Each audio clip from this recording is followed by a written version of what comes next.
You're listening to the Detroit is Different podcast network.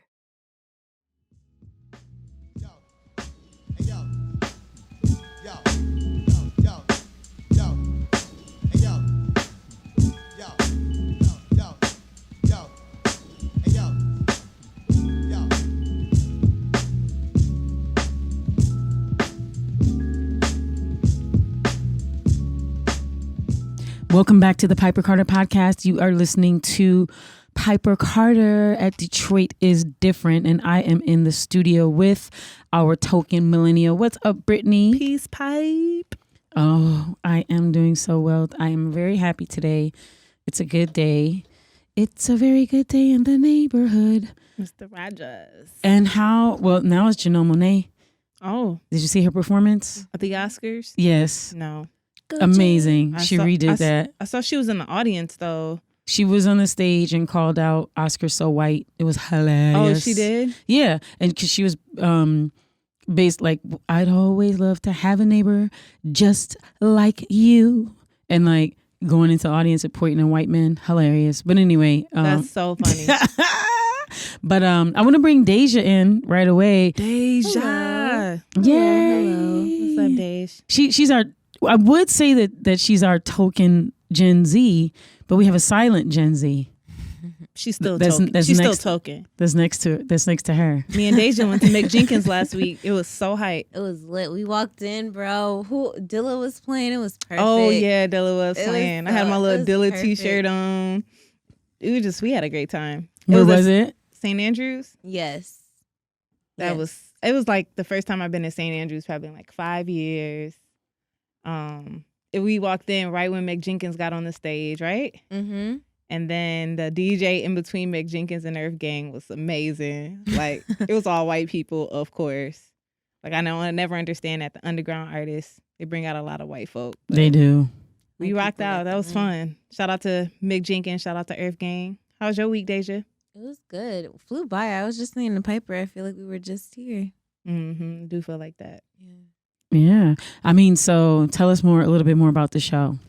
Jenkins, I'd say, went in and out of his old stuff and new stuff off the new project, which I think me and her found out that is just like a EP for an album that he's going to release this summer, which is cool because that's a dope, I can't even remember how many tracks it is.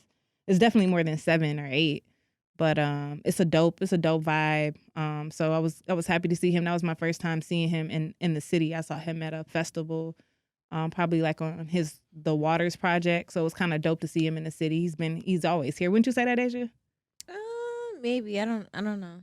I'd say maybe every 2 years he's here for him not to be like a heavy release type of guy. I think he's here quite frequently. So it's cool.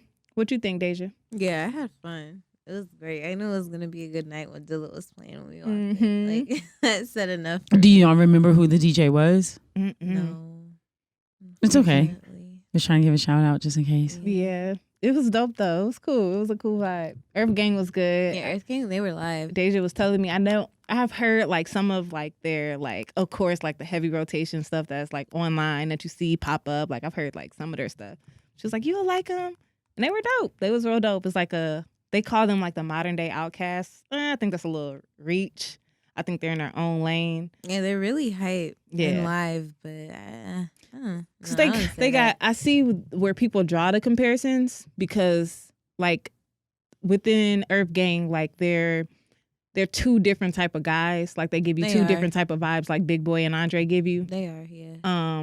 But I think Earth Gang sings a lot. Like I don't know their names, but the one guy, he's a beautiful singer, and their stage performance is amazing. So I could see why people would like kind of correlate them to Outkast. And they're from Atlanta. Yeah, so they're really big on unity too. Oh yeah, like the whole night. Everybody was family to them. Like that's wonderful. That's true. Yeah. And it felt like it. Like I feel like that's a Gen X. A Gen Z thing. The unity thing? Mm-hmm. Collaboration and that, yeah. Mm-hmm. I say so. Nobody's a stranger. Yeah. It was cool though. It was cool being, what was that on? What night was that on? Thursday. It was a Thursday night? Yeah, it was cool. Cool. Remember the Zoo Bar, Piper? Yes. Yeah, it was just funny being down there. I was telling Deja about the Zoo Bar, how that used to be. where young Jeezy would go when he would come in the city, like being in that like little cuss of that area. It's just been a while since I've been over there. So much other stuff going on in the city now. You don't have to go to like that one dedicated spot. So I don't really see Greektown like that. So it's just interesting being in that vibe again. So it was cool. And I think I told y'all that the nightlife mayor is working to get the city to be a 24-hour city. Mm-hmm. So yeah, I mean, there's going to be even more spots in entertainment, and Dan Gilbert is committed to investing in entertainment.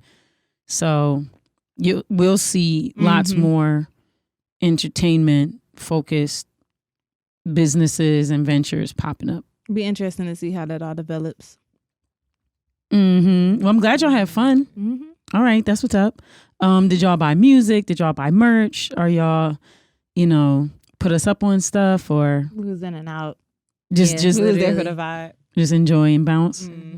Okay, that's what's up. That's what's up. As soon as it Yeah, was over. it's like time to go. But they did say they were gonna be. I love artists like that are like in that they're part of Dreamville, J. Cole's label. So you got to kind of see I think I'd say probably like mid to late last year, Dreamville released like a documentary for their album. So you could kind of like vibe with all the artists on there. So they're like probably like if there's 10 artists on Dreamville, which all of Dreamville, you got Ari Lennox, Earth Gang. Is his name Jid or JID? JID. It's a couple other artists like that. I mean, I think that are pretty well known, but Earth Gang is I'd say at the top tier of Dreamville. So you got to kind of see through that documentary like all of the artists on Dreamville's vibe. So it's kind of cool that they have like this like online presence. But the point I'm getting at is I love that all those artists in that like that range kind of like make themselves accessible to their fans after the show. Not bougie. They're down there. They're telling you where they're at. Take pictures. They were probably down there for a good hour. So Cool. Yeah, all right, that's what's up. Sounds like a lot of fun. It was. Okay. Thanks for that. Yeah. Yeah. So now we're caught up on our pop culture a tad. Right. So what's next on our menu agenda?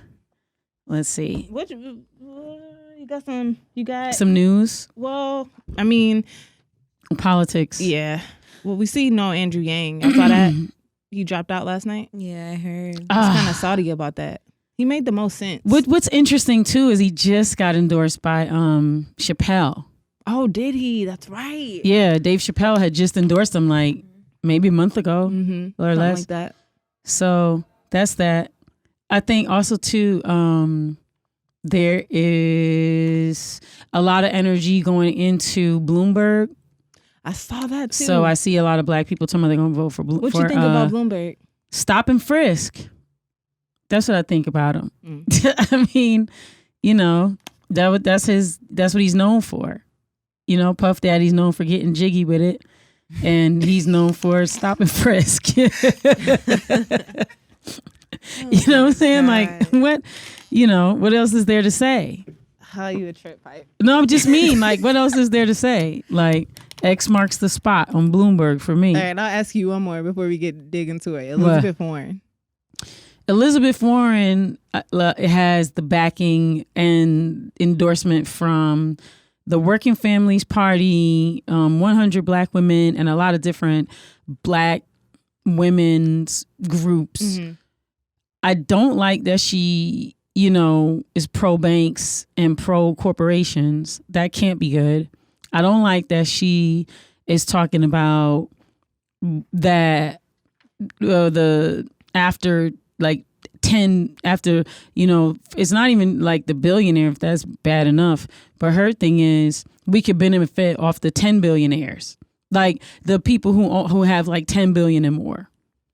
And I'm like, man, like, so she's looking at when she says taxing the rich, like the top wealthiest people, she's talking about everyone that makes like 10 billion and up, like making sure that we get the benefits of their taxes. What else? I think that they trying to do her like Hillary, and she's like a Hillary replacement. I think that the Republican Party may do one or two things. they might do the bait and switch and be like, we're just going to give you Biden and that's who you're going to vote for, or that's going to be your choice. Or they might do like they did again and then be like, well, nobody's got, after these primaries, and be like, well, nobody's got enough juice and here's Hillary. And just throw Hillary in there. I don't know. I wouldn't put it past them. I'm not sure that the Democratic Party is going to give it to Elizabeth Warren. I'm not sure. Bernie is like ahead. I mean, in terms of like a lot of people are getting on the Bernie train, if you will. Not a lot, but enough are getting on the Bernie train. So I don't know. But a lot of people like Elizabeth Warren because of her education policy initiative. She's supporting HBCUs heavy. She's into investing in the HBCUs. I went before to the education forum where she spoke more in depth on that. And so, it remains to be seen. I'm unsure if the Democratic Party is going to give her the nomination. I'm unsure. I don't know. Okay. Just curious about what your thoughts were on her. I haven't really started looking really at any of the candidates heavier. I was really into Andrew Yang just because of his perspective on things and how early on he had a policy and he held on to it and was able to really speak to it. And I thought that was interesting. I don't know about Bernie. I don't know about Elizabeth. Really don't know about Biden, but we can get into that at a later date. Whole nother podcast. Yeah. You got thoughts, Deja, on any of them? No, I'm honestly just, I don't know. I feel like Elizabeth might make it toward the end because I feel like you said, they're just going to bait her along maybe. Or I feel like maybe America might be ready for a woman because Trump has done what he's done. So maybe, I don't know. I just see a lot of people fed up and I hear a lot of people fed up. But then I also see, Trump 2020 stickers. So same. I don't know. But sometimes I feel like they are, America is ready for a woman to be president or just to see, how far a woman can make it this time. It'd be interesting. Yeah. I don't know, though. Me neither. I mean, Biden is showing his racist slip is hanging. The visual is crazy. It's like a meme. Yeah. And I mean, Bernie, his environmental policy is great. Like I said, I don't appreciate that he tweeted, I don't support BDS. If you don't know, BDS is the platform that is pro-Palestine, and it, rejects the sanctions that have been put upon Palestine. It rejects the idea of Zionism. Just because you don't support BDS doesn't mean you're terrible, because BDS is one platform and there's many platforms to join in being pro-Palestine, right? That's just one solution, one campaign. Okay. But it speaks to rejecting the sanctions. It speaks to Zionism. It speaks to a lot of things. Some people, find that it's flawed and they have other campaigns to support Palestine and reject the Zionist right-wing, policies of Israel. And so, you never know, hopefully he's just coming from a place of supporting Palestine, but just not the BDS campaign, right? Maybe he supports another campaign. I just made that up in my brain. I don't know. But for me to see him specifically tweet, I don't support BDS, that shows to me that he's possibly been bullied by his funders to say that. Because that's what we saw with Women's March, right? Yeah. Last question is for Deja. So I didn't like it. I'm not going to say what I don't like, but I didn't care for his tone when discussing reparations on the Breakfast Club and in other platforms. He's not feeling reparations, but I'm going to let Deja speak. What do you think? One, do you what are your thoughts on reparations, and in a quick nutshell, and what you think about him coming out saying he doesn't support reparations? I guess I kind of respect it, because at least he's not using it as a pawn to get us to vote for him. Great point.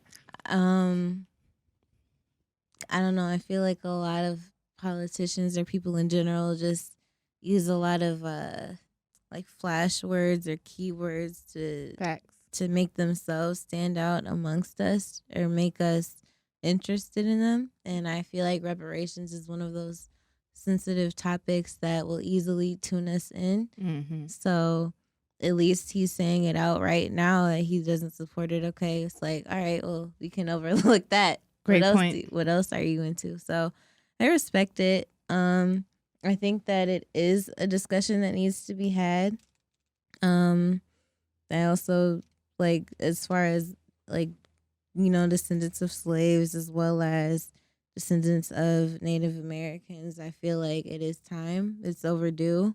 Our debt is only increasing. That's why they don't want to talk about it, but that's why the conversation needs to be had, because the people of those descendants, us, we're suffering the most from it. So we need our money. Time. We need what's ours.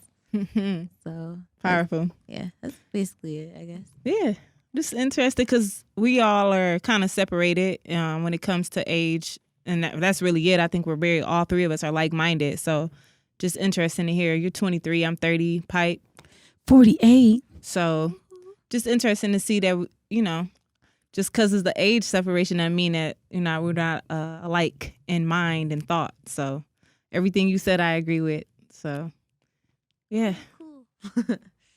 Yeah. You too, huh? I mean, yeah. And also too with reparations, it's like I say, keep saying it's a 10-point plan. We're HR 40, whether you believe in HR 40 or not, is one proposal that was put forth from, Congressman John Conyers, rest in peace, and 30 years ago. And one point is the check. Another, the other points speak to infrastructure,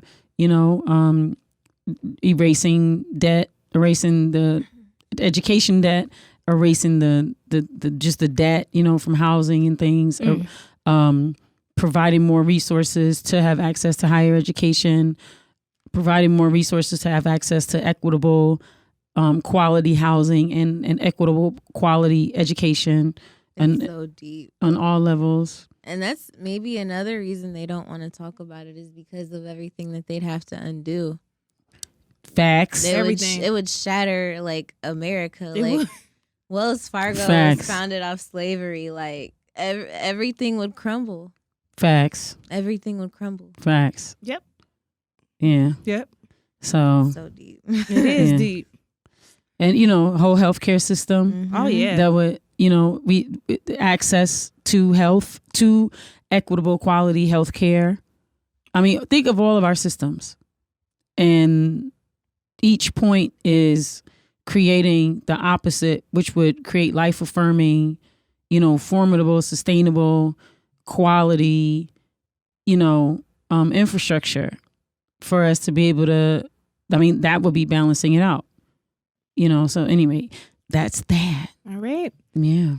So I know this week, actually for a couple weeks now, we've been following prison reform. We've been talking about it a little by little. Mm-hmm. So I know that you guys really wanted to dig into that tonight. So I'll let you guys have at it from the angle of hip hop and the hip hop community's touch with it.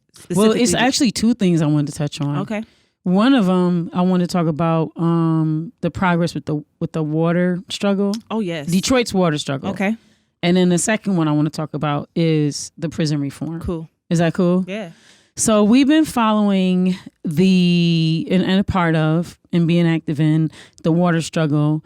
And we know about Flint's water struggle. That's with the city of Flint being poisoned by its government, by the state of Michigan, the previous governor, Snyder, who made a decision to switch their water source to the Flint River without consulting scientists and decades it had been off limits, considered toxic, and they actually poisoned people to the point where people died, got legionnaires, have permanent brain damage and things like that. And that was all because of emergency management and the decision to switch the source. Detroit's and many black cities in Michigan have faced what's called an emergency manager. Each of the cities were taken over by an emergency manager. And what happened was the state instituted what we would call financial martial law over each city.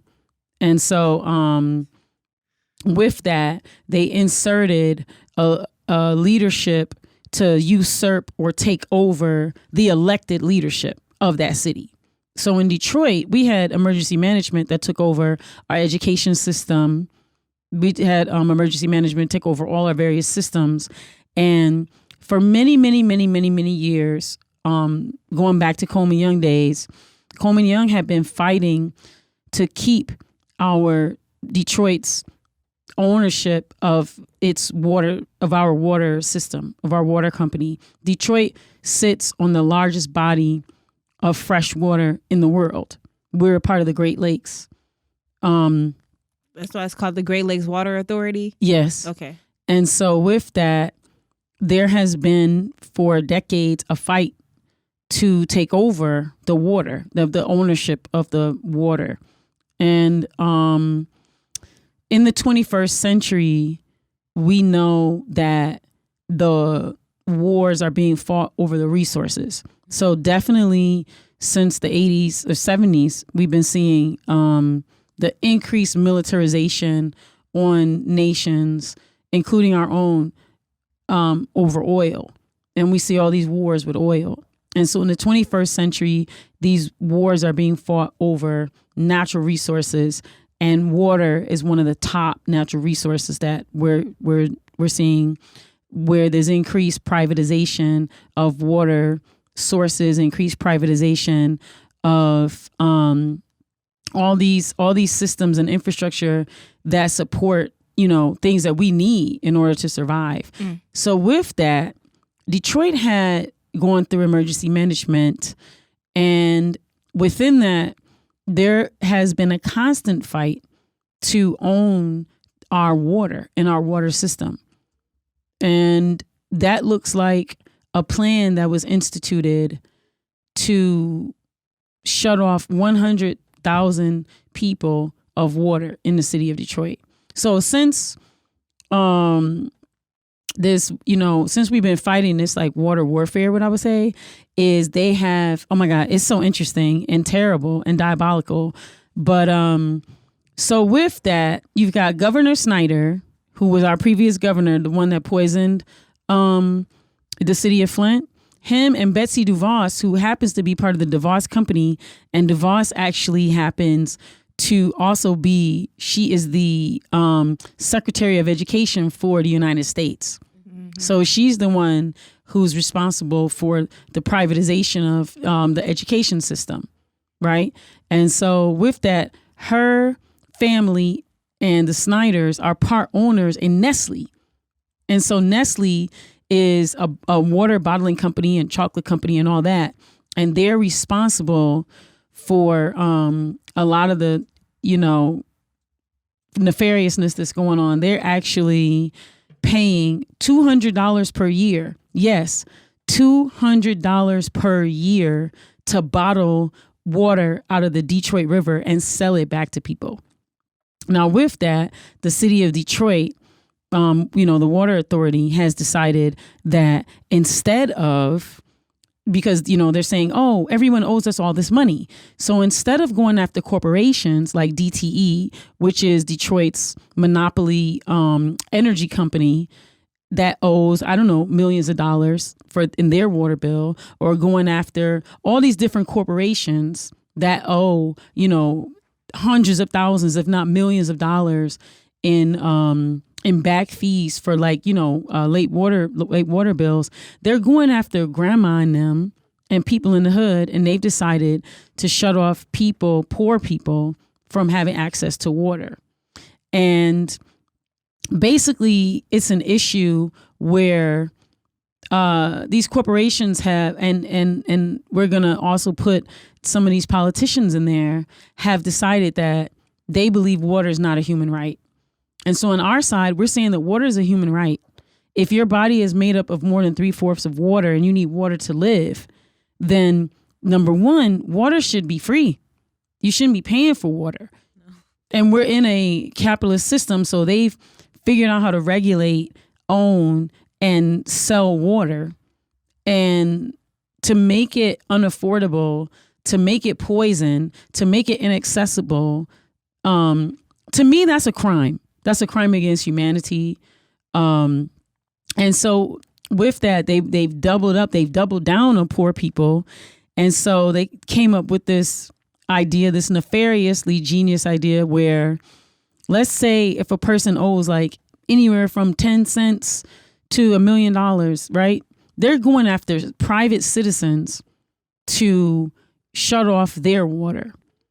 And that's impacting people in multiple ways. Number one, it's cutting off people's ability to bathe, to be clean, to cook, to drink, for, everything they need to take care of wounds, babies, things that elders need, medicines, all that.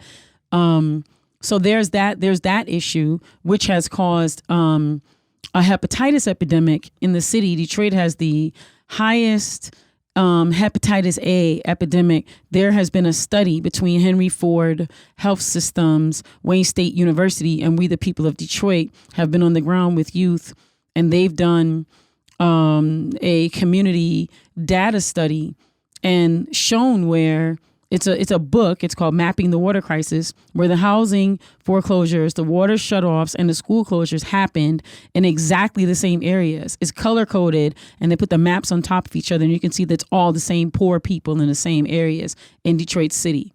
And this is where your highest epidemics of hepatitis A are coming from. And wow. And they're hiding the data. Henry Ford Health Systems has access to this data. They have a responsibility to report this data. They're suppressing it because they're currently building their cancer center, right, their new cancer complex, and they don't want that to impact the people that they want to attract to come live here, do business here.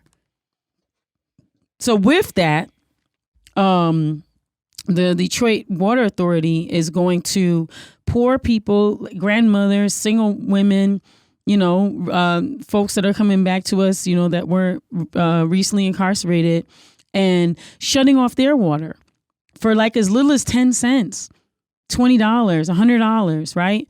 And they're saying because they feel that people need to pay their water bill. But my retort is, what about DTE that owes upwards of, $1 million in water bill? What about them? You can in 5 companies, you could get the equivalent of what you're going after 100,000 people to get, right?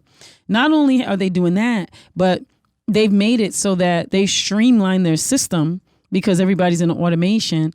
And so if you're on the list for a shutoff, they come to your house, and if your name's on the shutoff list, and they are they're coming with Detroit Police Department and Child Protective Services, and they're removing the children from the home and taking those children and putting them into juvenile detention centers. So they're putting them into kiddie jail for being poor. And they're charging the mothers with child abuse, neglect, and a whole bunch of other charges. And they are justifying this because they're saying that people should pay their bills. You know what I'm saying? And so this has been going on for quite some time now. And with that, I have this article here. Well, we the people of Detroit, shouts out to Monica Lewis Patrick, Deborah Taylor, yes, and all Mama Lila Kabil, RIP, and a lot of other people, the People's Water Board, and everyone that's been in this fight, fighting for poor people, fighting for Detroiters, fighting for Black mothers, fighting for folks that were recently incarcerated, fighting for children, fighting for families, fighting for the working poor. Finally, the Detroit City Council is preparing to ask Governor Whitmer to declare a health crisis over the water shutoffs.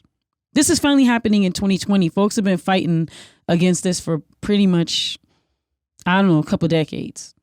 And it's only gotten increasingly worse. So I'm going to read the article. It says, city officials are drafting a measure to ask Governor Gretchen Whitmer to declare a public health crisis in Detroit and stop the water shutoffs for poverty-stricken residents. The city council's legal staff, at the direction of President Pro Tem Mary Sheffield, is preparing a resolution to urge the governor to take action. Nice. Saying that, and yeah, comment on here because I don't want to be just like droning on with my voice. Saying the controversial practice of terminating water service to thousands of Detroit residents poses an imminent danger to public health. A separate measure will ask the city and the Detroit Water and Sewage Department to institute a moratorium on shutoffs until there's an agreement on a long debated ordinance for water affordability. Sheffield said affordability discussions have been ongoing for years without a resolution and people are fed up. All the water rights advocates are demanding that we submit and pass a resolution urging the governor to declare a crisis, says Sheffield, adding the declaration of a state of emergency could trigger funding to help. We have a governor that is willing, I believe, to address the issue, she said. The timing is right. The effort would mark the latest call for public health declaration to aid the poor in Detroit after water rights advocates and a group of attorneys made similar pleas in recent years. So when we talk about, so the city has a water affordability plan, right? And they're calling it a water affordability plan, but it's really not a water affordability plan. It is a assistance plan. And so the difference is between charity and self-determination. So with the water assistance plan that the city currently has, politicians argue that using these words, water affordability, isn't sustainable. But they're not right. Because yes, water assistance is not sustainable, because what water assistance does is it gives people a certain amount of money to stop the bleeding. Like, it's like triage. So it's like, we give you this amount, you get put on this program, and then you could pay it down and you get this help and support. And while that is very needed, what a true water affordability plan is that the activists, the water warriors, are putting forward is that everyone would pay a percentage. Meaning, if you make this 10 cents, then you're going to pay 10% of 10 cents. If you make $1 bajillion, you're going to pay 10% or 20% rather of $1 bajillion. In that way, everybody's paying into the system. The system is constantly making money, and you're able to be sustainable. People are able to have dignity because they argue that so-called poor people don't pay their bills, but everyone knows that poor people want to pay their bills. Poor people want to work. Poor people want to contribute to society, right? This is, people want dignity. Mm-hmm. And so this the very notion that people just quote unquote don't want to pay their bills. People aren't able to pay their bills because the bill's too freaking high. Mm-hmm. And putting everyone on the same bill, if you make 10 cents or grandma's on Social Security or you're on a fixed income, and then this person over here is a bajillion billionaire, why are y'all paying the same amount for your water? I've had this argument with one of our senators, and he said to me, N-words need to pay their bill. And my thing is, you can say that from a place of privilege, which is interesting because you come from the hood, that you would want your grandma to have her water cut off because she can't afford to pay the same amount as you. And grandma them lived life, got to Social Security. You over here, senator, making great money. You should be able to pay more. You make more. Mm-hmm. So anyway, we had that whole thing. We went back and forth. I was not able to win an argument with him because his whole position is that water is not a human right. And I've been meeting a lot of people, Black people, saying that water is not a human right. And I'm struggling to figure all this out. To me... So can I ask you a question? Yeah. Those people, did they elaborate on what a human right was? Did they give you an example of what they thought one was? No, they didn't give me an example of a human right. They just feel that, quote unquote, everybody needs to pay for water. But they're coming from a place of capitalism. They're coming from a place of everything is for sale, including them. And so that's where they're coming from. You know, they're not coming from a place of, I'm an elected official and I'm here to serve, and water should be free. Water should be a human right. And I need to do my duty to figure out how to make sure that everyone has access to affordable, clean water so that our society can be healthy, right? Because when the reason to declare it a public health crisis is because where do poor people work?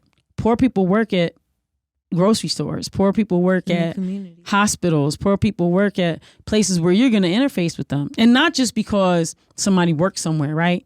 But we all interface with one another. And water is one of those things where we're all going to interface with each other. It's not about just drinking bottled water. It's about where you washing your hands, bathing. How are you, and how is everyone having access to this? You know what I'm saying? Yeah. It's a public health crisis. I think That's what elitism does to people, though. Like, you make more money, you begin to feel, entitled to certain riches, and then after a while, that just gets worse and worse. That mentality. It just. I find it interesting how everything in the inner city, specifically in Detroit, is much more expensive than in the suburbs. So, well, Detroit actually supplies the suburbs in many places in Michigan with its fresh water. Can I ask you a personal question? Yeah. How much is your water bill, would you say? It varies. And that's the thing. Because now they've added the drainage fee. And that is a hustle. Yeah, I was just going to say. So that's a hustle for sure. You might have had a water bill that would be like $30, $40, $50, $60. And you could get a water bill that's like $600. Yeah. I think we've talked about this before. My mom's water bill be like $30. Mm-hmm. I mean, I'm not trying to digress, but I just think it's interesting back to the book Mapping the Crisis. Mm-hmm. Shout out to Peter, right? Right. I just Peter Hamer. Peter Hamer. Attorney Peter Hamer of the Damon J. Keefe Center and Detroit Equity Action Lab, who has been fighting to help we the people of Detroit and help them do the research from Wayne State University and put that book together that I told you, Mapping the Water Crisis. I think with Kari, Jaira and I helped him do some film at Marygrove, and Peter broke out some of the book into a presentation format. Yeah. And when you look at it, it's just like there's no way that you can deny that it's systematic.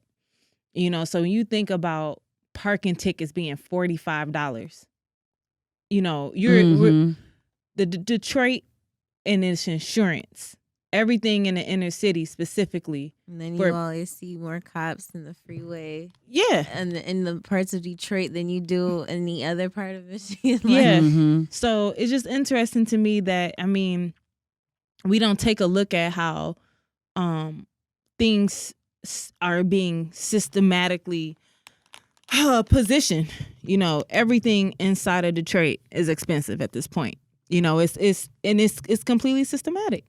Well, it says here in the Detroit News, under a deal reached during Detroit's bankruptcy, the Water Authority is leasing the city's water and sewer system for $50 million per year.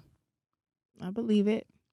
That's like, wow. And so, like I said, meaning the city, thinks that the water affordability has to do with, giving people, and that's why the senator says he's against it. He's like, well, we shouldn't be giving people nothing.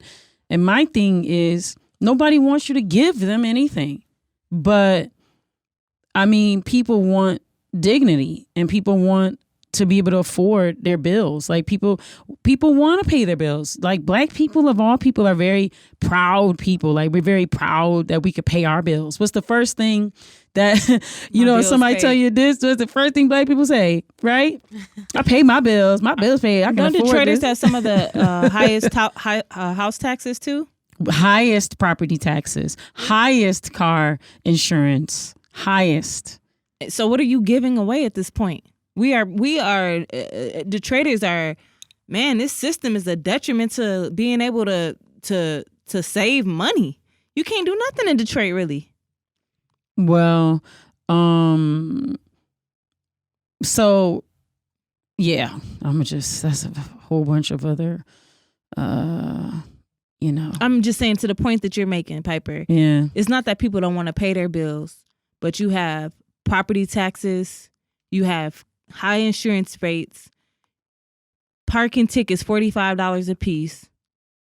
I just think that people around the country, when you take a look at, we have the largest supply of water, and Detroit is outsourcing it, and then the people in the city of Detroit are paying the highest amount for water. It just doesn't even make sense. I mean, yeah. I mean, think about it. You gotta wash your hands, right? Mm-hmm. You can't wash your hands if your water's cut off. Mm-mm. So that means that you can't wash your hands, then you gotta eat, and then you going somewhere to work. Yep. So shout out to Mary Sheffield too. I know that there's some things politically coming up possibly for her. Yeah. But she's young, very young. I don't think she may be 30, right? I'm not sure she's 30 yet. Yeah, I mean, I know she comes from a pretty political family. Would you say, was her dad into politics? Her father is Reverend Horace Sheffield Jr.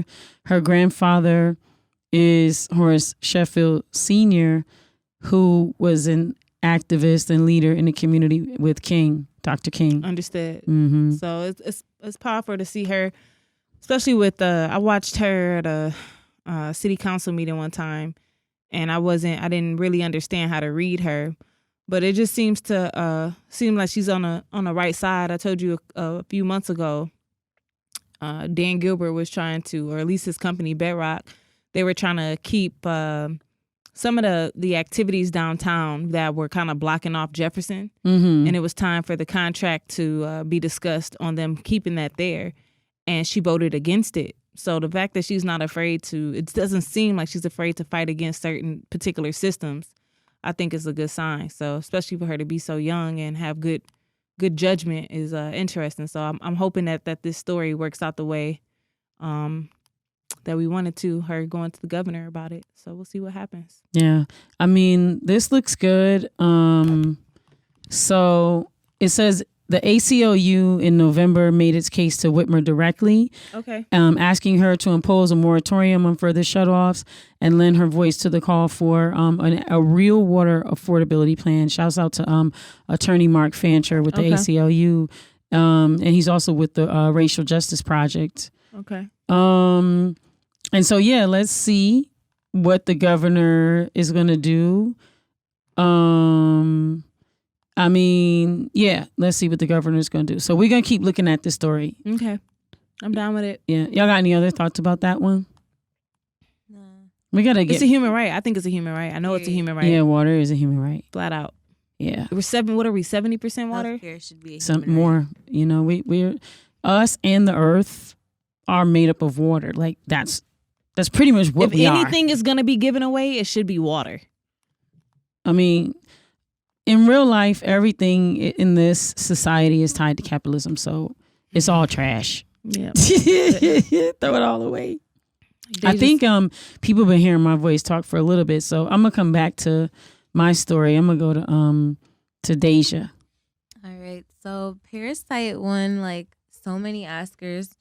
I was really proud of that movie. I really enjoyed it. A lot of people are complaining about subtitles, though. Really? Yeah. I always thought that subtitles made me feel like a cool person when I was watching a movie. Like when you're watching like That's Kung Fu funny. movies, or if you're watching like a French movie and you see the subtitles and you're like, I enjoy subtitles. Me too. Especially in like just, foreign films. It's just, I don't know, I can appreciate it better than it being subbed over. Yeah, like, I don't even like anime. Oh my God. like yeah, that. I hate dubbed anime. Yeah. It's ridiculous. Like no voice substitutions. Like I hate that. But I'm listening. But I was just gonna say I really enjoyed the movie. Break it down to us, Dej. So long story short, it was about like this lower class family that kind of finessed their way into this high class family, like this upper class family. This guy convinced this mother to teach her daughter English, and then he started telling the family about like other people, like they needed recommendations for some things. So he started recommending like other people in his family, and mind you, none of them were actually in the field that they said that they were in. So they kind of finessed their way into this high class family. And then they started kind of replacing jobs of the people that were already working for the family. Like they got the maid fired. The maid came back and figured it out. Like I don't want to give the movie away if anyone hasn't seen it, but it was just... It started sounding like 6 Degrees of Separation, how Will Smith was finessing. Yeah, it was really interesting. And it kind of just shows you like the different levels of class. And they talk about it in the movie. Like it was a really good movie. And I also watched another movie. What was it called? I gotta pull it back up. It was called Train to Busan. It came out in 2016. This movie took place in Korea, but it was about it's like a zombie movie about this guy that is on a train with his family, and the zombie outbreak starts happening on the train. So everyone is kind of like running through the cabs trying to like get away from the zombies. And it was just interesting to see how, like, I don't know, I just kind of imagined it like the coronavirus in like live action. Like, I don't know. It was I mean, especially after seeing these videos you showed us about it, but yeah, earlier today I saw videos of, and I don't know if this, like, I assume it was real because of the data on the security footage that I saw, but long story short, it was just a man coughing on a napkin. Gross. Or spitting on a napkin, rather, and wiping it on elevator buttons. Oh, my God. And this is in China. And I don't know if it was real or not. Like you said earlier, Brittany, it feels like propaganda for us to not like Chinese people. Maybe. I don't know. It just seems it could probably be a mixture of stuff. But when you see movies disturbing, like you're talking about, where these film writers, these directors are vividly able to bring these non-fictional stories to life, it just seems too realistic. Like, I just feel like, especially when I'm digressing, but especially when you see things like The Simpsons or like South Park, and then they're like, oh, they prophesized this happening. And then it's like, okay, did they? Like, what's really going on here? Like, I don't know, just like movies that are like about viruses and like zombies and like population control and governments who have these like miraculous plans are just like all like triggers for me because it feels realistic. What do you think, Pipe? I didn't watch it, but you're into film. Yeah, films like I think I'm saying I didn't watch that film because I was like, I can't watch that. That's gross. How many films have you seen about viruses and? I mean, they're zombie it's scary. eclipses? Well, me personally, I try not to watch any type of zombie movie. That's just not my junk, as y'all say. What was it? Resident Evil's good though. But I'm with you on that. I just can't. I'm with you. You didn't even see World War Z? No. I Am Legend? No. Shut up. Well, I did see I Am Legend. That was good. And it was about a virus. Will Smith, right? Will Smith was... Well, I'm stuck at when you said that was good. I don't know that I think that was a good movie. I'm not sure if I think it was a good movie. I mean, it wasn't terrible. I'm just not sure I think it was... Even that movie. Will Smith movie. Yeah, it was a Will Smith movie. That's a good way to put it. But I mean, I just think it's interesting how and especially when you read, you go back into time and all throughout all type of empires, they've always used film as propaganda. They've always used film to shift the mindset or to create fear or to create some type of element amongst their population. I just think it's interesting that for me personally, the day that I saw the advertisement across the top of Netflix for that virus movie about some Asian country that was invaded by a virus, that was the day that I saw about the coronavirus. Say that one more time. So that morning when they announced the coronavirus, what was it, like a month ago? Possibly, yeah. Around that. That morning was the first morning that I saw the advertisement for the film about, there was like on Netflix at the top, they put advertisements for their films that they have, like that they want you to watch. Do you know what I'm saying? I do know what you mean. Like right now they got the Malcolm X one. And so it was right across the top, and they'll play a little bit of it. They did it for Kevin Hart, and they do it for the different movies they want you to, like, check this one out, check that one out at the top. And so that morning that the coronavirus broke, the news about it was when that morning was when Netflix debuted or premiered that film that you're talking about, Deja. That's the Asian. There's an Asian country. Train to Busan. Is that what it's called? Yeah, Train to Busan, where it's like you see the picture of this Asian country, and then there's an outbreak of some virus. That's wild. And I was like, really? And I actually like had opened up my Netflix immediately. So I had seen the like the news thing all over my Twitter, and then I opened up my Netflix because I was gonna watch something, and then that was what flashed across, and I was like, are y'all kidding me? Right. Really? I know. That's how I felt. The timing of things are just interesting. Like y'all promoting this film on the day of the coronavirus, really? And I also think it's interesting. We talked about Deja showing us these videos. I mean, it's always interesting to be in a different country, have a different type of culture, and Asian culture, for how I perceive it, it's a mystery to many. You know, for me it is. You know, we're in Detroit, and those, people don't. There's a lot. The Detroit, Michigan is it's pretty diverse. We have all different type of cultures here, but I would say Asians. When I say Asians, the Chinese culture, Vietnamese culture, Japanese culture, they're known to have mystery for reasons. There's an element of mystery to them. It's something, about them. It's something about all different types of cultures. And I don't say that in a derogatory way. I actually think that's one of the things that I love about Asian culture. It's rich, and it draws you in. But I say that to say it's just always interesting to be so far removed from a culture and to not really know much about it.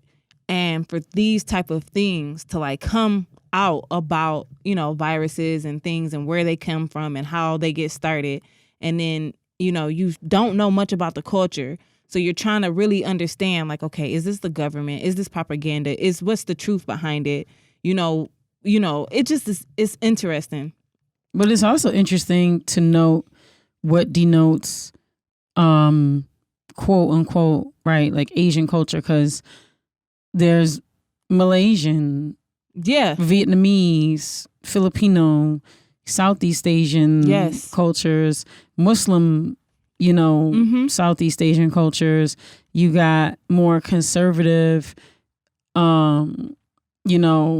cultures that center whiteness or, center Western, what do you call that? Like valuing the West, right? When I'm just kind of being a little more general, but you have different cultures on the continent of Asia. And then, the big debate, what about India? India is a part of Asia. Right. Right. And they never get considered to be Asian.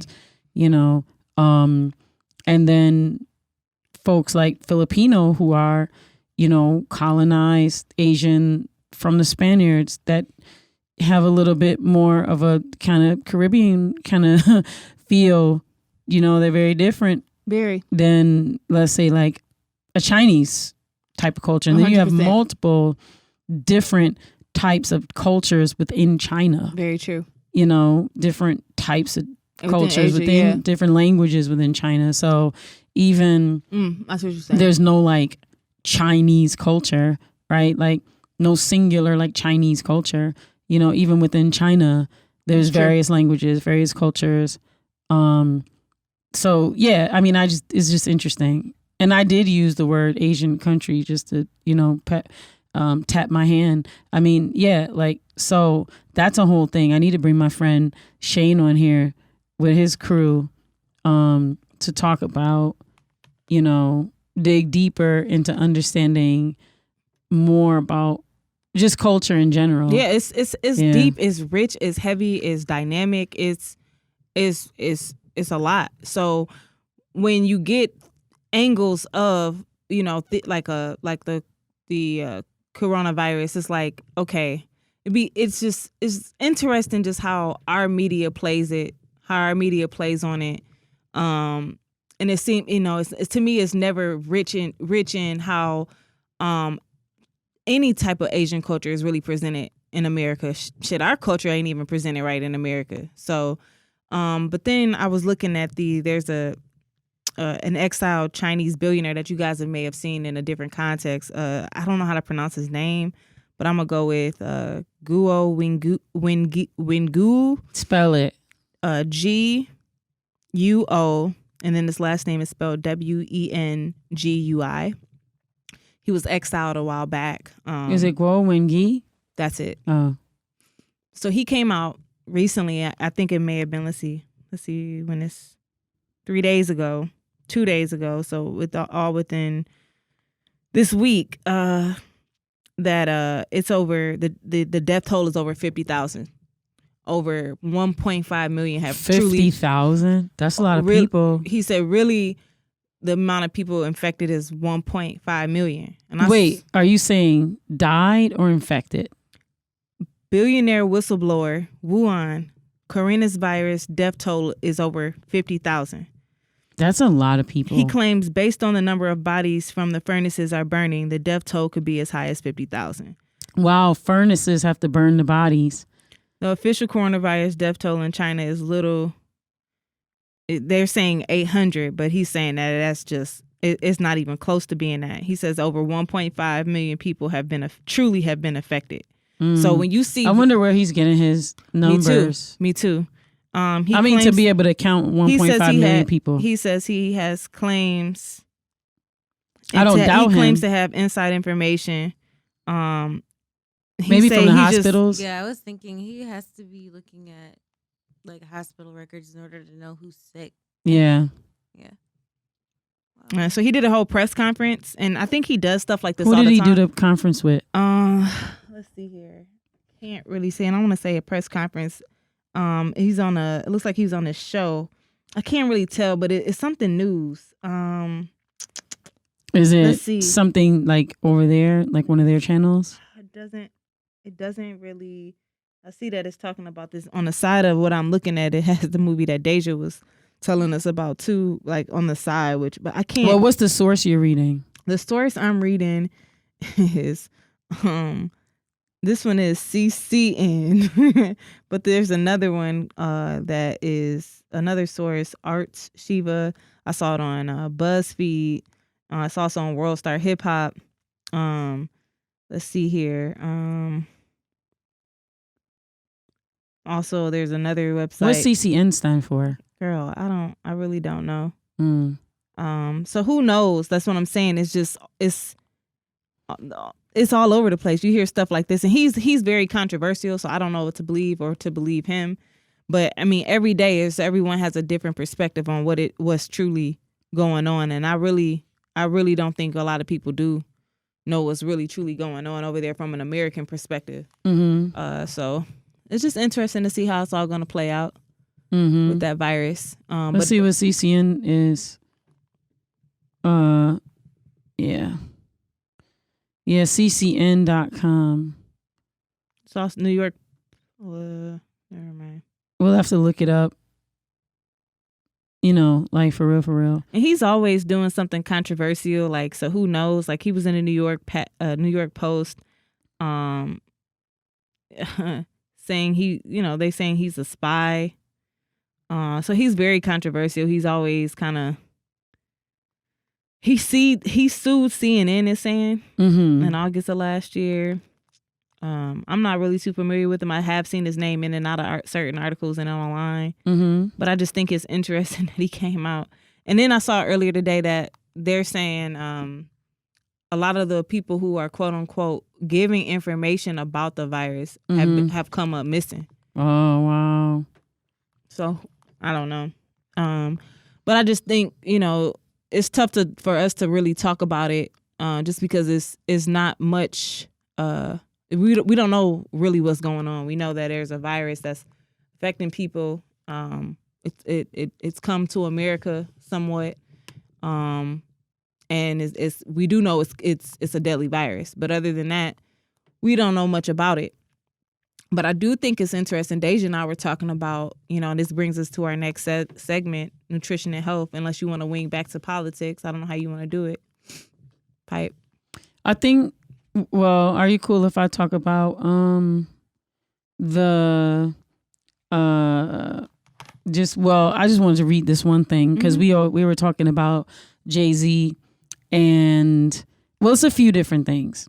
So one, where he's invested, because he'd been criticized, right, for a lot of things, but for one, he'd been criticized for investing in some technology that supports the prison industrial complex, like that app. And but he's also been credited with investing in more awareness around like bail reform and being a part of the prison and bail reform movement. And so there's this video I found. Deja likes the music. But it had, it's one of those videos where it's got like the commentary like written into it. So what I was going to do is I was going to play the video. Okay. And like read the commentary. I don't know. We've never done this before. So hopefully you can hear me pretty good. And like, hopefully it works out. And if you go on YouTube, this is, I never heard of this channel. It's probably pretty popular, but it's called Black Blaxtion, Blaxtion, I suppose. Okay. And the title of it is called Jay-Z Gets the NFL to Commit $100 Million to Criminal Justice Reform. So the title struck me, and on here they kind of give like a recap. So I'll try to read along.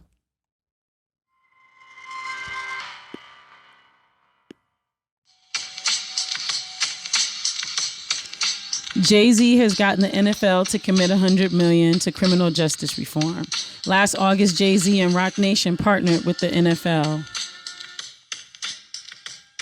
The deal gave Jay-Z and his company input into the Super Bowl halftime show.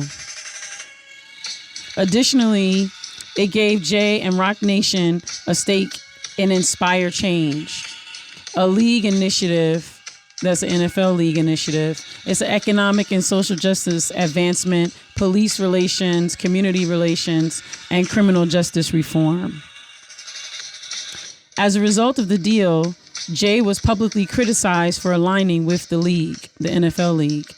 At the same time, Colin Kaepernick did not have a job. Jay, a previous public supporter of Kaepernick, came under fire. Former ESPN turned Atlantic staff writer Jamel Hill basically outed him, and Jay-Z helped the NFL backlash against Colin Kaepernick. So other, platforms were condemning him and accusing him of capitalism. And so in mid-November, the league arranged a workout for Colin Kaepernick. We all remember that. Sources close to the situation credited Jay-Z and Roc Nation in a meeting of the two parties. However, Kaepernick was not signed following the event. So Jay-Z spoke to New York Times, Catherine Roseman, about the situation and Roc Nation's many social initiatives and company divisions. And Jay also faced his criticism head on.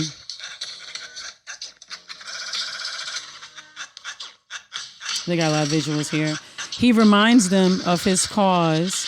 As long as real people are being hurt and marginalized and losing family members, then yes, I can take a couple of rounds of negative press. Mm-hmm. Jay and his team have challenged the bail bond industry.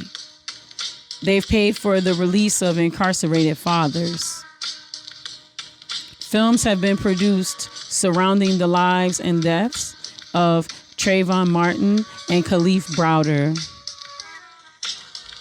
Roc Nation has paid legal fees for various parties that they feel are being wrongfully oppressed. And Jay-Z says that money was never the objective of the partnership, which is interesting. He also responded specifically to Colin Kaepernick's plight. This is what Brittany wants to hear. No one is saying Colin Kaepernick hasn't been done wrong. He was done wrong. This is Jay talking. I would understand if it was 3 months ago, but it was 3 years ago. And somebody needs to say, what do we do now? Because people are still dying. We are 2 adult men who disagree on the tactic, but are marching for the same cause. This is Jay-Z. So anyway, that was basically like, you know, what they had to say about it. I brought up that one because Brittany's the one who's always asking about, but what about this Jay and Kaepernick situation? Because in my mind, I'm torn, to be honest with you, because I'm a huge Jay-Z fan when it comes to being in that booth. It's not many people better than Jay. Jay grew me, Jay's perspective of the streets, Jay's perspective of life, the blueprint 1, 2, and 3 helped my hustle mentality, me being from Detroit, but listening to Jay. So, I've always my only beef with Jay coming up was his social responsibility and his recognition of it. You know, he made songs that always talked about, like, he could be a Talib Kweli, you know, song Dumb It Down. You know, so I've always have wanted Jay to do more. I've always wanted Jay to be more involved and to realize his true effect and his true power. And I'm a strong believer in respecting your elders. I'm a strong believer in knowing when to close your mouth, even when you know you're right. And I've never liked the way he talked to, you know, Harry Belafonte. I've tell you that all the time. There's a couple other people that have spoken out trying publicly against Jay when it comes to his recognizing his social responsibility and power. And I never liked the way he responded to it.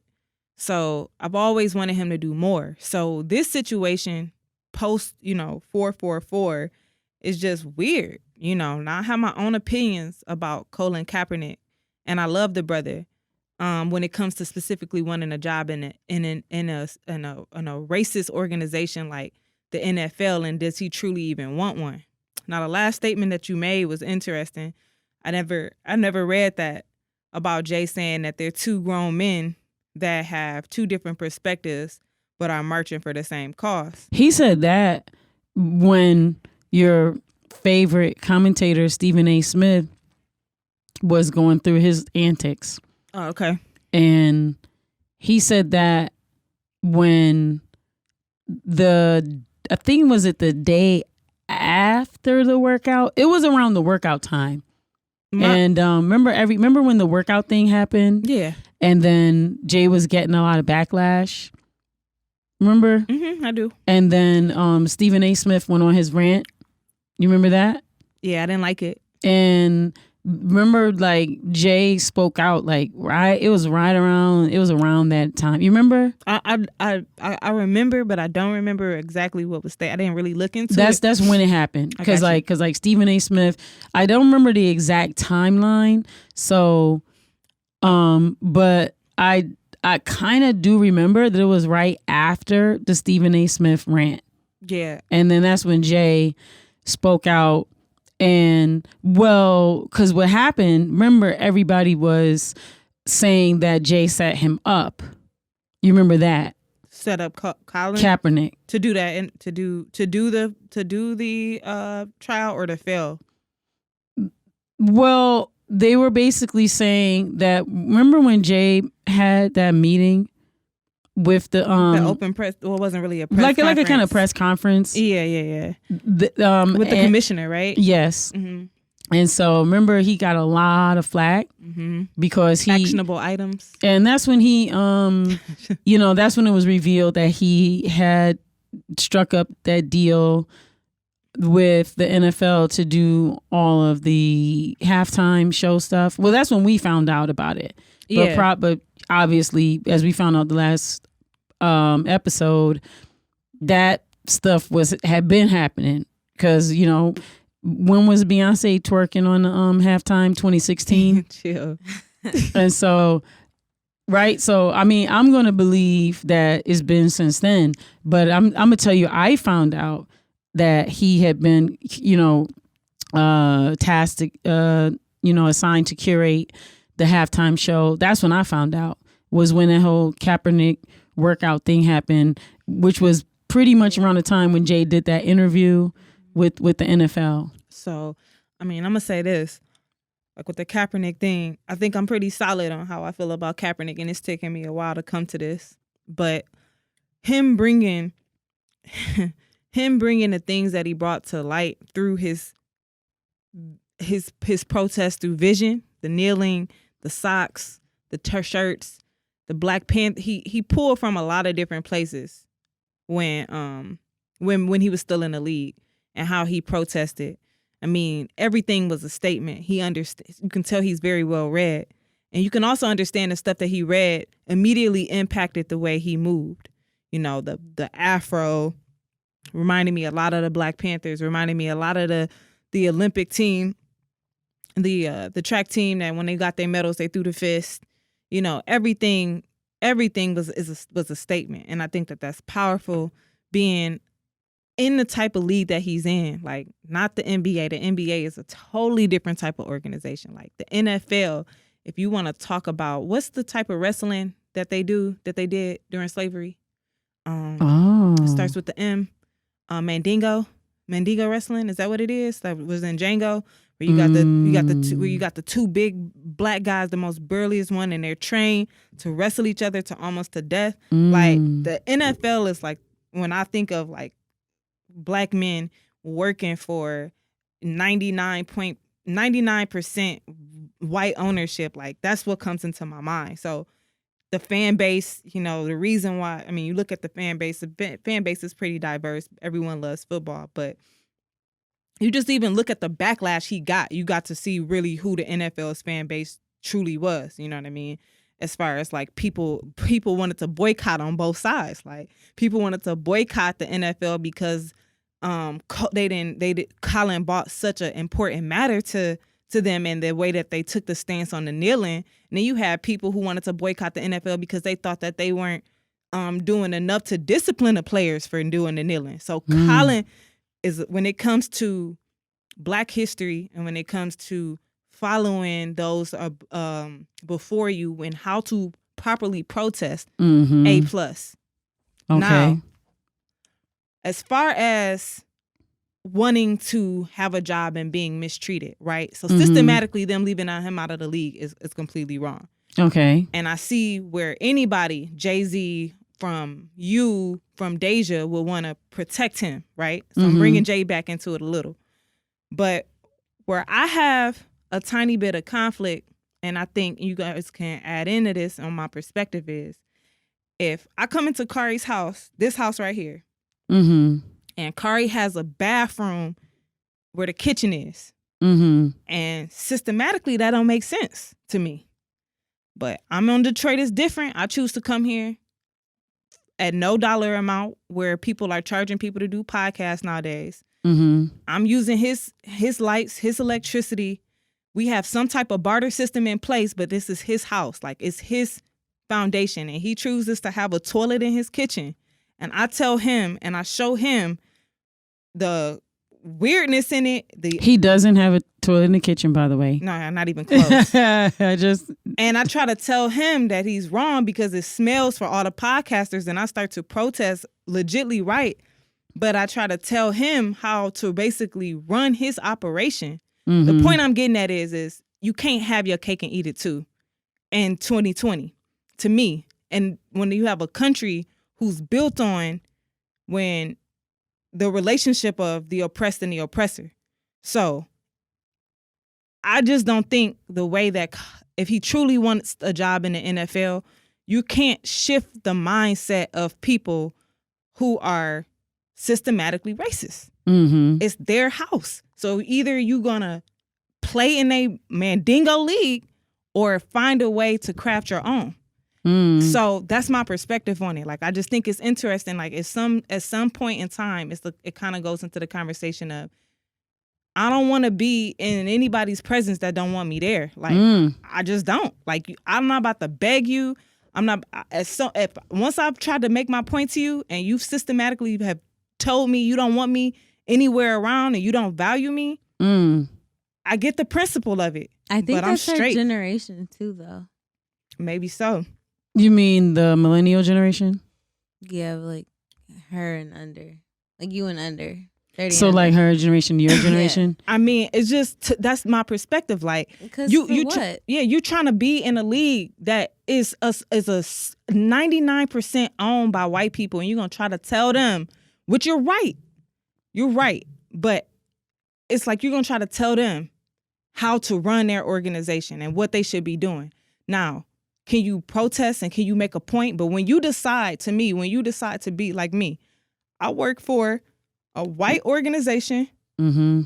I choose to wake up every day and play the role. Mm-hmm. There's only and I know this has been debated. Like, if Otis, shouldn't have said it, but if Otis decides to do something systematically that I think is wrong, mentally, I have to ask myself, do I want to be associated with this company? It's not that easy to just say, I'm about to quit, right? Yeah. So I'm not being facetious or I'm not being unrealistic, but you have to start to ask yourself these type of questions when being Black in America in 2020 and what you really doing when you plugged into the matrix. You can't have your cake and eat it too. You either can build with the resources you have, which there's tons of them, or be a part of the capitalistic society. The way that they present it, or there's lots of options. But I think to say that there's only two, there's lots of options. There's lots of options, but so let me correct myself. I think there's 7 billion people on the planet. Agreed. And there's many options. I think where philosophically, some people believe in an inside-outside game. I believe in that too. Some people believe that you can't win, so stay away from the system. Some people believe that you can't make it on your own, so you need to be in the system. So there's many different types of options and hybrids of options as well. But part of the inside out strategy is to understand how to play once you decide you're gonna be in. You can't. That's what I mean by like I need to correct myself. You're right. You're 100% right. There's different ways. There's tons of options. But when you choose that option, you have to play that game per that option. It's just a fact of it. Like, it's history. I'm not just pulling for. If you ask me what time frame to give you an example, if you gave me a time frame, I could give you an example. So we have to start Charlemagne the God. What you mean? I think that's a good example. Charlemagne, how he plays the game in and out? Yeah. Yeah. He's in there, yet he brings on the Claude Anderson. Yeah. Yet he brings on a Dick Gregory. I'm not feeling the Tariq Nasheed or the Umar Johnson. You get a couple of those, but he thinks those are conscious. But but the concept of what he's doing, or bringing on Malik Yoba and having that conversation about in a way that maybe 5 years ago wouldn't have happened. Now, and I'm not saying that was a great or perfect conversation. I'm just saying the fact that he brought Malik Yoba on to have that conversation. I think is an example of inside outside. How successful that was remains to still be debated. And just to wrap up, so I can bring it back to Jay. Like, okay, it's just too much that goes on that I realize that we don't see. So it's too much to just even try to speculate, like to really like come to a conclusion on what's going on and where people are. Like, I don't know Jay-Z. I don't know Cullen. Like, I don't know these people.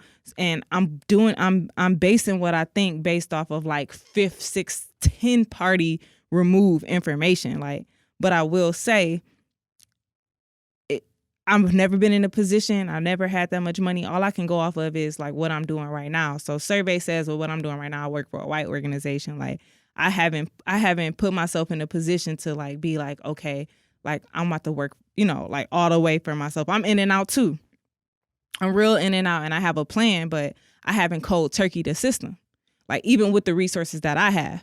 So Jay, like on the other hand, like it just would be interesting to see at this day and age, like, people say for building. I mean, isn't Ice Cube creating some football organization? He got his big 3-on-3. He's I don't know. Does he have his own production company too? I believe he's had that for a while. Q Vision. Yeah, so like it's like it just would be interesting. He's been doing his films out of that for a minute. It'd be interesting to see on a more collective scale, like what would happen if we unplugged it. It would be great to see. It would be great to visualize. Maybe that's what my kids will do. Maybe that's what my kids will do. I don't know. But the Jay that having to do the in and outs and like, okay, I do this and negotiate. Like maybe that is a part of what we have to do. I mean, survey says it is, but you would just think that someone at that magnitude it would be interesting to see. Like, I mean, I guess the Ace of Spades, like everything just still seems like real, like plugged in. And I just would like to see what people of that stature, like what it would look like if they became less dependent on the system. Well, so I don't know. The very nature of the consciousness is that's the well, right? That's where the source is. And so the shift in consciousness would be a realization that you have everything you need and you don't need more. So the very consciousness has been, success is tied to this concept of more. So the shift will be in, I don't need more. I have enough. Mm-hmm. You get it? Yes. And so that's really where it is. I mean, now, but something like prison reform, do you need a system like that to really, do you need a system like that to really tackle prison reform? Maybe a system like what? Like the NFL, like where it leads back to like people being plugged into like you walk into a room and like now that you are in that position, like now that you are working in coordination with the NFL, does it allow you to be in a room with people that can help you and your mission because of the way that they're plugged in? So that's the reason why you've even tapped into that. I would say that honestly, there's multiple ways to tackle those issues. One way is to destroy the prison industrial complex. Mm-hmm. That's a body of work. Another way is to create alternative healthy systems so that people don't get into that system. And then there's everything in between. And then also fix the system. Fix prison in general. Oh my God. That's okay. I'm like, that don't even sound like a concept. No, but I'm saying like just the mistreatment that happens there. If you're saying that would be a just transition. You're saying that since there is a system that exists that is a prison, then that system is so inhumane that there has to be a way that in that current system things could be reformed. Is that what you're saying? Yeah.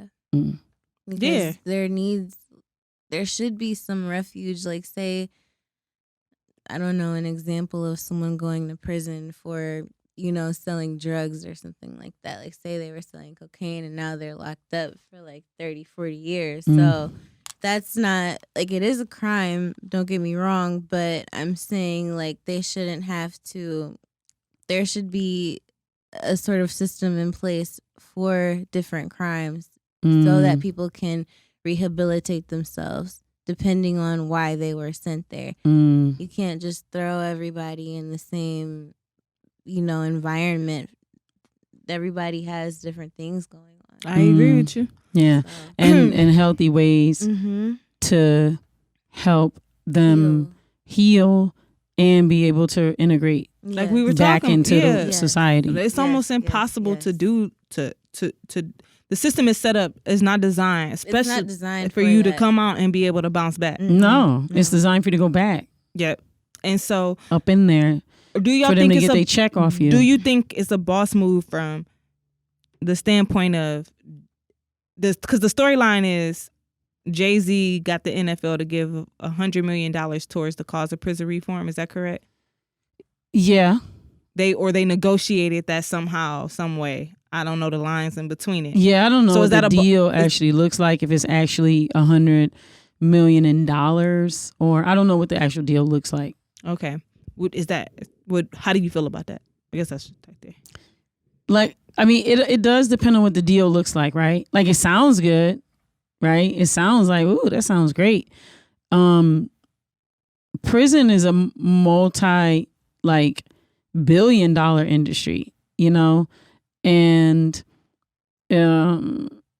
it's all tied to it's like the prison industrial complex is tied to the military industrial complex, is tied to the the medical industrial complex. Like, all that stuff is all tied together. But there's so much money being put into private prisons and just prisons and policing and policy and legislation and just stuff in general.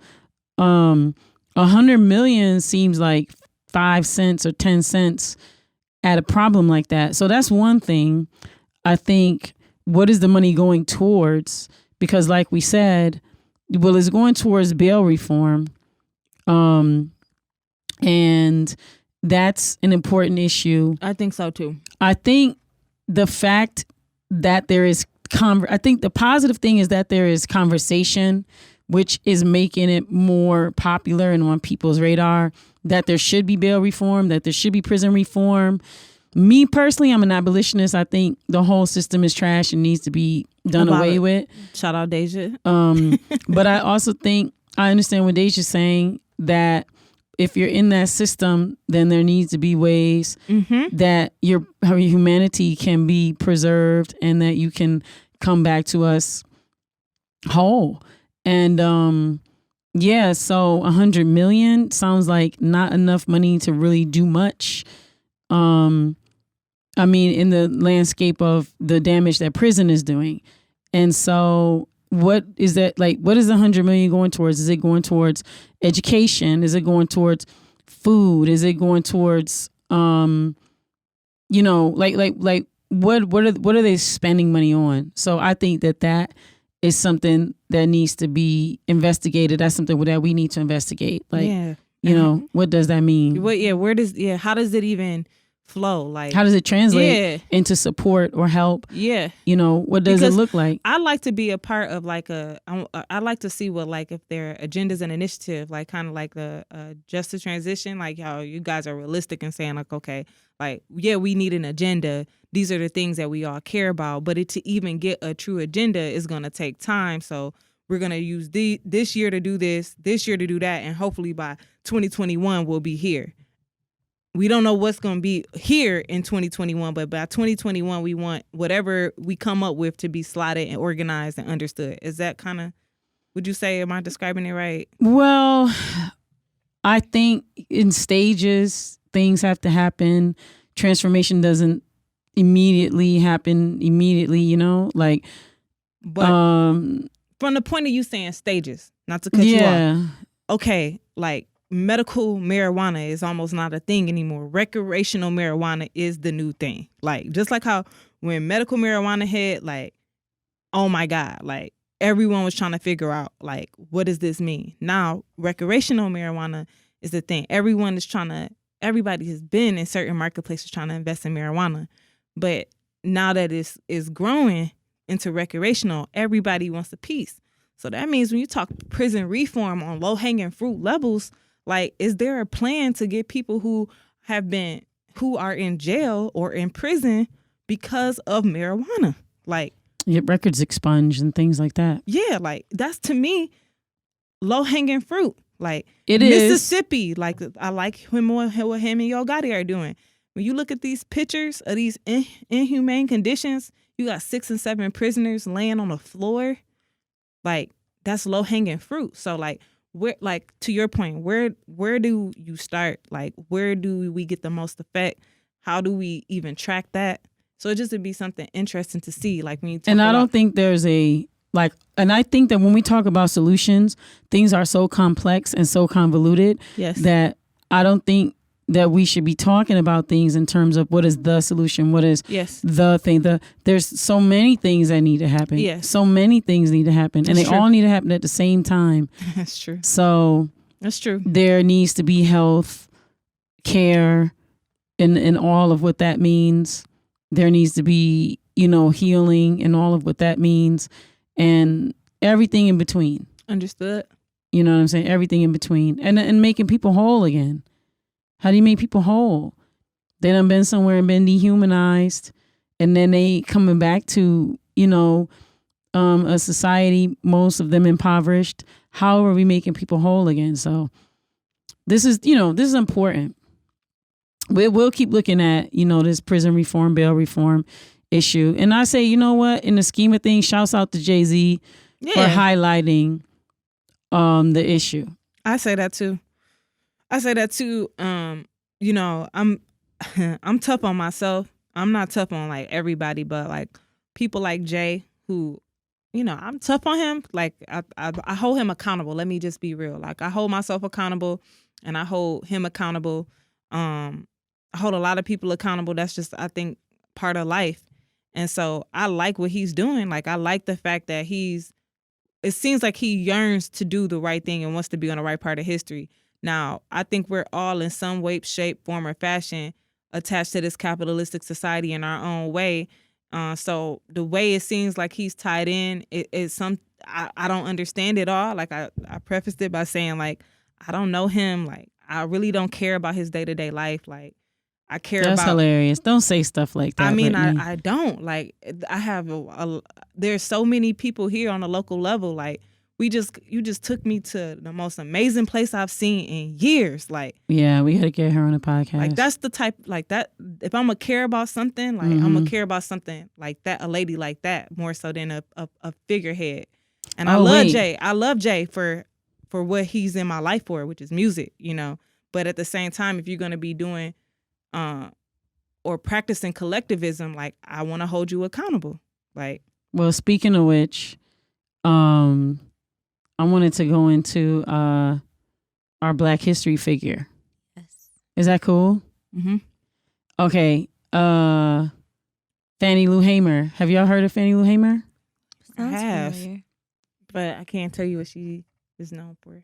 So she was a voting and women's rights activist and community organizer and a leader in the civil rights movement. She was a co-founder and vice chair of the Freedom Democratic Party, which she represented at the 64 Democratic National Convention. And Hamer also organized Mississippi's Freedom Summer along with with SNCC, the Student Nonviolent Coordinating Committee.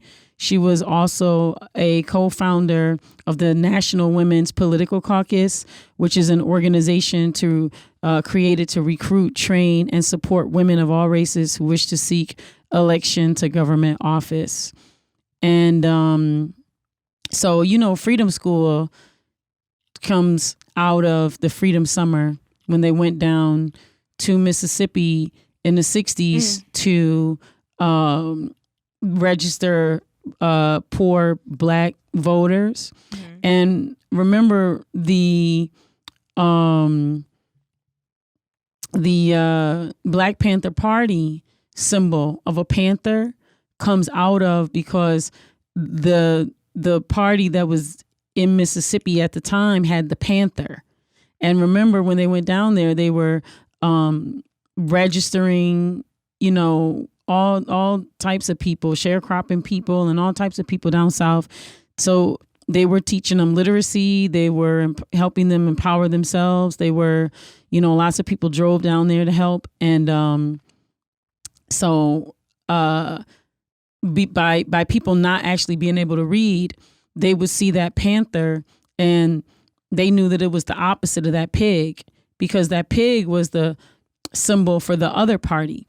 And many of the police were part of that party, which is part of KKK. Like, that was that whole thing. And so, anyway, just wanted to kind of connect that kind of, that history. But she was really, really important. What I like about her is that she represented like every woman and every person. And she was, quote unquote, like just a regular woman.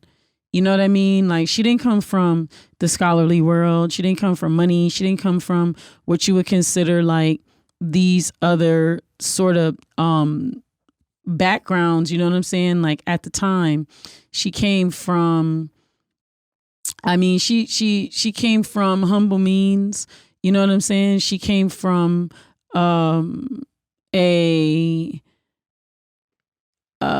what you would call a regular family and a regular like Black experience. She was a great woman. She was, a powerful woman. And I really want to highlight her because in our communities and just growing up, we seem to, what I would call romanticize the civil rights movement. And we seem to see figures that were what folks would consider more dignified or more educated or more presentable, or, as people that we should put in front of us. And that was a strategic move, like we talked about before in another episode, dressing a certain way so that when the cameras caught Black people, quote unquote, acting right and speaking right and looking right, then it was getting beaten and all of that, then people would have empathy. And what I think when we look historically at those images and all of that that's left for us, it leaves us feeling as though we're inadequate to do anything because we don't deserve, because we don't speak a certain way or we don't come from a certain education or a certain background. And what I appreciate about having this legacy of a Fannie Lou Hamer is she leaves us this legacy of our grandmother, our parents, or ourselves, or our children, or just people who are just a regular person that was like, I'm not gonna allow you to take my dignity. I'm gonna stand in my humanity. I'm gonna fight for myself. So deep. I just wanted to leave us with that. Did y'all have anything before I play this? Because I wanted to play her. Go ahead. Yeah. Okay. It's a little long clip. It's around 3 minutes and 41 seconds because it includes a little bit of Martin Luther King. But I kind of wanted to add that part to give us a sense of the era. All right. So.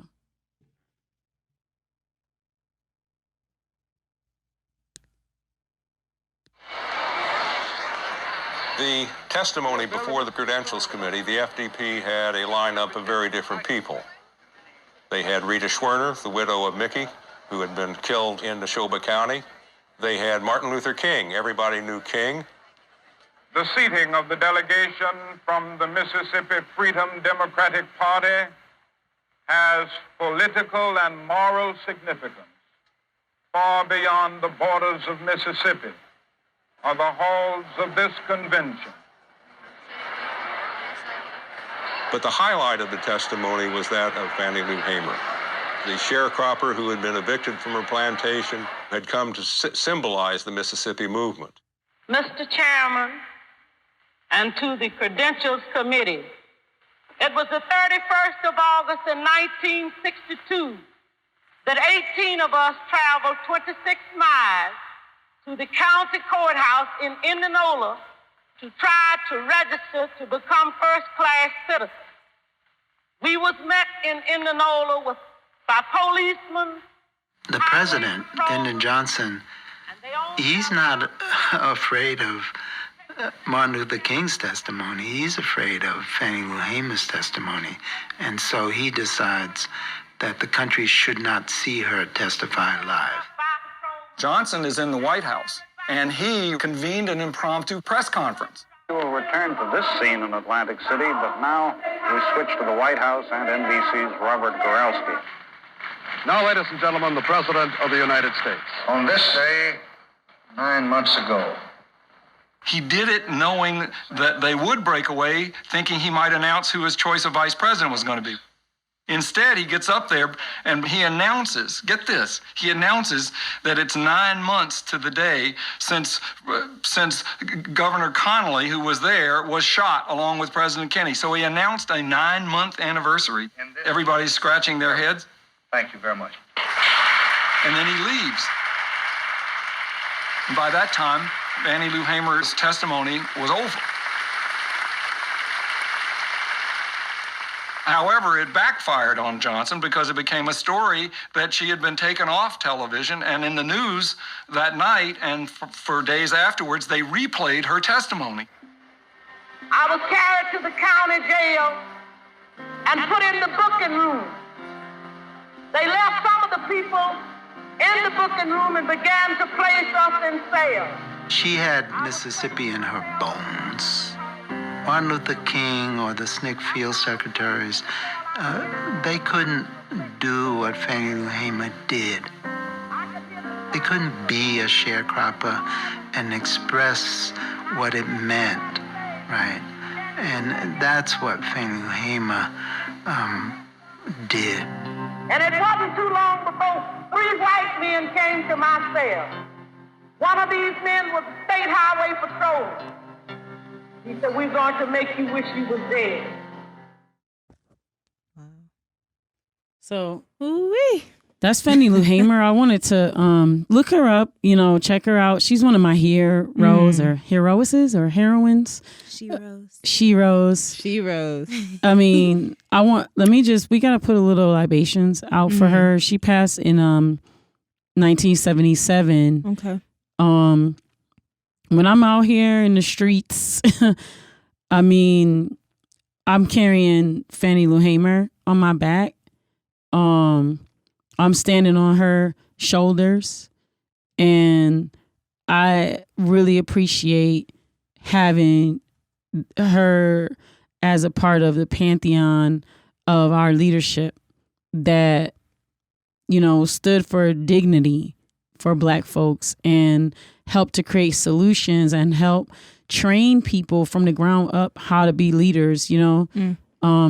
This is the work that I'm doing. This is my belief. I believe that, train people to fish. You know what I'm saying? Train people how to be leaders. People want to be self-determined. And so that's powerful. Let's just we're gonna give her a little libations. Cool. Oh, but first we got to get rid of the commercial on our libations. It's all good. Capitalism's all around us, ain't it? Yeah. Okay. So let's start again. We want to honor and give thanks to Fannie Lou Hamer for paving the way. Thank you. Thank you.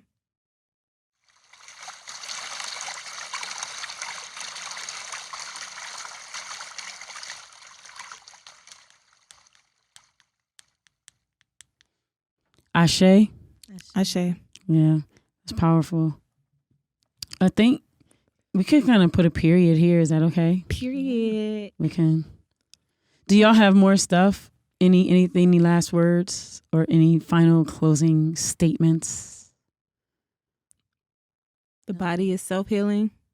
You just have to activate it, eat the right things, or at least go through waves of moderation. Yes. And eat the right things. Have a percentage, 80-20. If you slide to 60-40, know you where you need to be. With all this stuff going on, just take care of yourself. Please. What about you, Deja? I think I'm going to reiterate what Brittany said. We all just need to kind of take care of ourselves so that we can take care of each other. Mentally, physically, emotionally, all of that. Just take care of yourself. Mm-hmm. I think that's really good advice.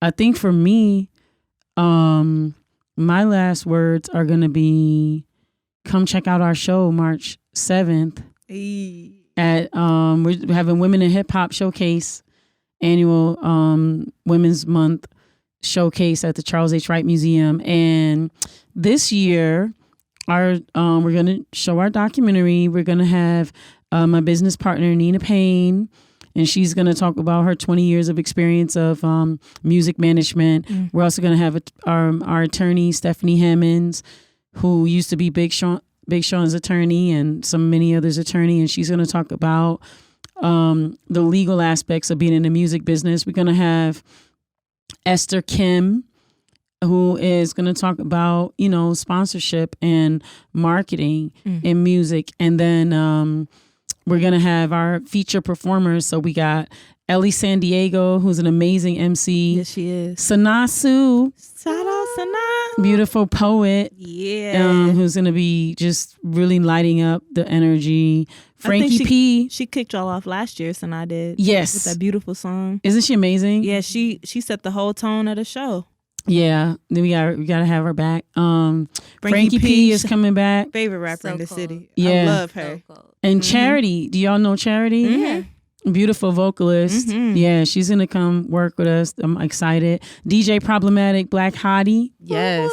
Is this cool, right? They Isn't me excited? You know her from on the scene, the DJ scene. Yeah, I've seen her out a few times. She's really good. Yeah, and then our all-woman band, our all-woman hip-hop band, led by Aisha Ellis, our musical director. Shout out Aisha. It's going to be amazing. It's going to be at the Charles H. Wright Museum.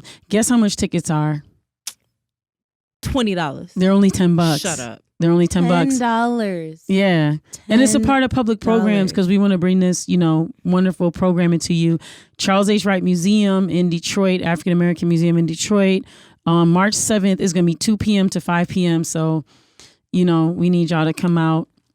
The ticket link is on our website, wefoundhiphop.com/WFHH showcase.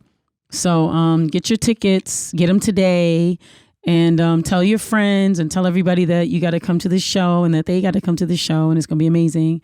And then I think that's pretty much it. I wanted to say that I really appreciate being on Detroit is Different, and check out DetroitisDifferent.com because that's where the blog is, and you can find out more stories that are going on in Detroit. Kari is doing a great job of telling all these stories. Shout out Kari. And then go to DetroitisDifferent.net, and that's where you're going to see the podcasts and all of the different shows that are on the podcast network. And that's where you're going to check out and be able to listen to Piper Carter Podcast. You're able to listen to it on all streaming networks, including Apple Podcasts, Stitcher, Spotify, Google Play. But guess what? Because of Deja, we're now on Instagram. Yeah. So check us out, pc.podcast. I like that name on Instagram. too. Which one? PC Podcast. Really? It's kind of cool. It's kind of cool? Yeah. Okay, that's Deja. Deja came up with that. That's what's up. I like that, Deja. Yeah, so check us out on the Instagram. Hit us up. Give us some messages. Let us know what you think. Please. And yeah, it's going to be fun. We want to engage with you more. We're still working to get this YouTube thing going. We had a couple of technical difficulties, but we're working on it. It's coming. It's coming. And so just keep listening, and we appreciate you. And we'll see you. Keep listening, and we'll see you next week. Remember to like, share, subscribe, and always listen on Stitcher, Google Play, Apple Store, and Spotify.